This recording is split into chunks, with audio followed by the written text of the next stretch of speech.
Ben Shapiro and pragerU uploaded a video on May 11th, 2017 titled "Facts Don't Care About Your Feelings," where Ben lies 12 times in the video, which is more than one lie every 20 seconds. And that's not even including all the misleading evidence and the misrepresentations he gives of the left. So in this video, I will be rebutting his points piece by piece and deconstructing each of their arguments and explaining why his arguments are flawed. I hope you enjoy. Vanderbilt University, November 2015. 200 students rise up to protest the white privilege and microaggressions of the racist, bigoted Vanderbilt administration. The protesters don't offer any specific examples of discrimination, but that doesn't matter. What matters is that they feel victimized. Yeah, the fact that Ben lies here so much really does blow my mind. Like, it's genuinely hard to lie this much unless you did zero research. It appears Ben has done, indeed, zero research. First of all, the protests were never about white privilege or microaggressions. I have no idea where Ben got this notion, but this is not what they were protesting about. Maybe he just feels this way without having any facts? Anyway, what the students were actually protesting were the actions of a professor named Carol Swain, who wrote a controversial article titled "Charlie Hebdo Attacks Prove Critics Were Right About Islam," which has nothing to do with white privilege, microaggressions, or racism, as Ben feels. Ben later says that the protesters don't offer any specific examples of discrimination. This is just wrong, as there was a very popular petition surrounding the protests, which got over 2,000 signatures, that gave clear examples of discrimination, when they wrote that minority students enrolled in her classes, especially those who were LGBTQIA+ and or non-Christians, expose themselves to unfair harassment in class and may receive lower grades. This is clear evidence that the protesters did indeed give examples of discrimination, and that Ben is just lying and using his feelings to base an argument off, contrary to what the facts actually were. According to the left, all inequality in America is due to victimization. They start by claiming that all non-white people in America are victims of white privilege. Then come women. They're all victims of the patriarchy. Then come gays and lesbians and the transgendered. They're all victims of our heteronormative and homophobic society. But what if you haven't actually been victimized by anybody? That doesn't matter. To the left, so long as you feel victimized, you're a victim. When Ben says, according to the left, all inequality in America is caused by victimization, he doesn't actually give any examples of anyone saying this, let alone the entirety of the left, as he implies. This is something that Ben Shapiro and pragerU do regularly. They strawman an entire flawed argument that no one makes and then poses it as, this is what the left thinks.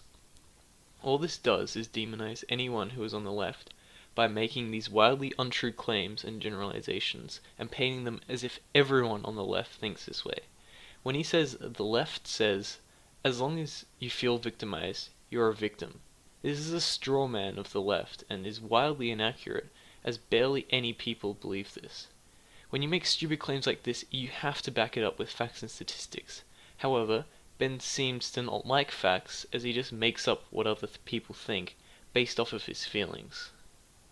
In short, everyone's a victim, except, of course, straight white males.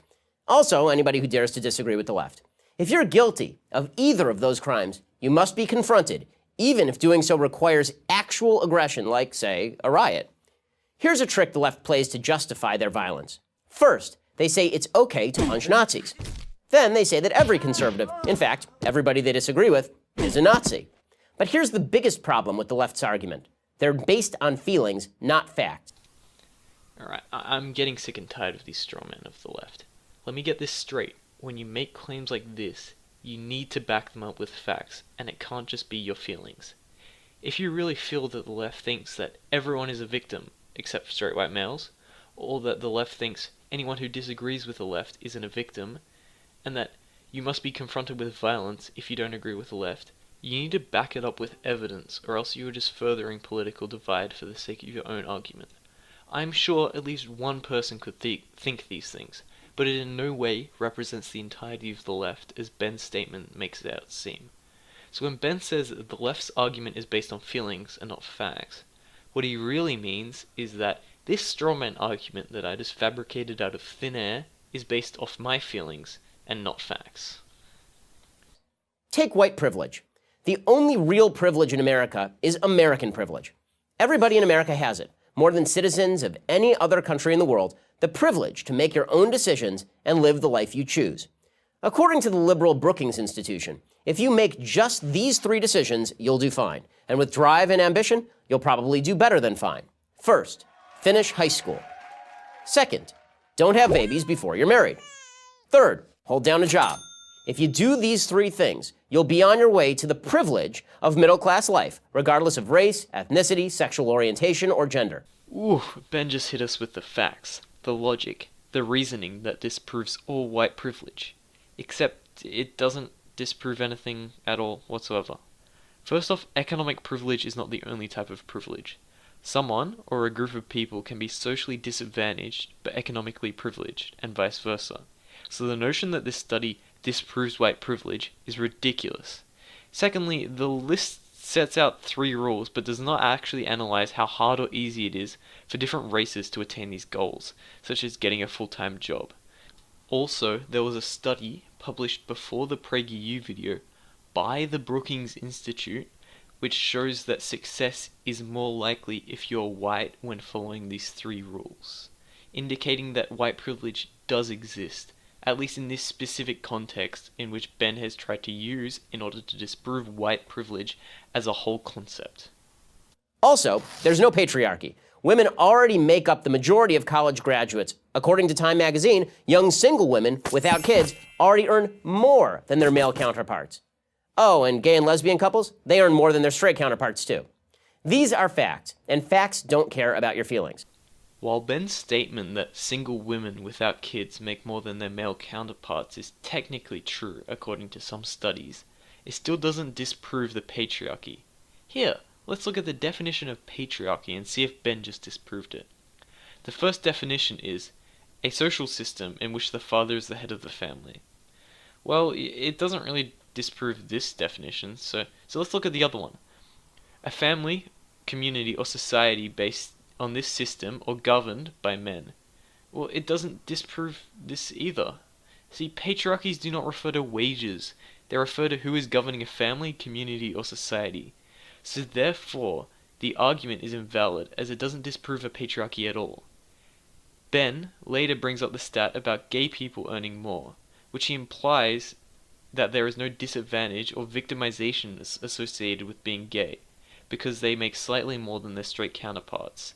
This is flawed, as gay people are still less likely to be employed according to research compiled by Justin Lehimmer. This also does not measure social discrimination, something that many gay people have had to face in their lives. So while the fact may be correct, it is a largely pointless fact in this context as it does not disprove all forms of victimizations felt by gay people. In conclusion, Ben's YouTube video is packed full of lies and misleading information. Ben demonstrates that he is a massive hypocrite when he says facts don't care about your feelings, while simultaneously using feelings to back up his argument. The facts that he presents are accurate, but he massively misinterprets them over and over again. So please, if you ever see or hear anything by Ben Shapiro, take it with caution and make your own conclusions based off evidence, as Ben has a history of misinterpreting facts and using that interpretation to push his agenda.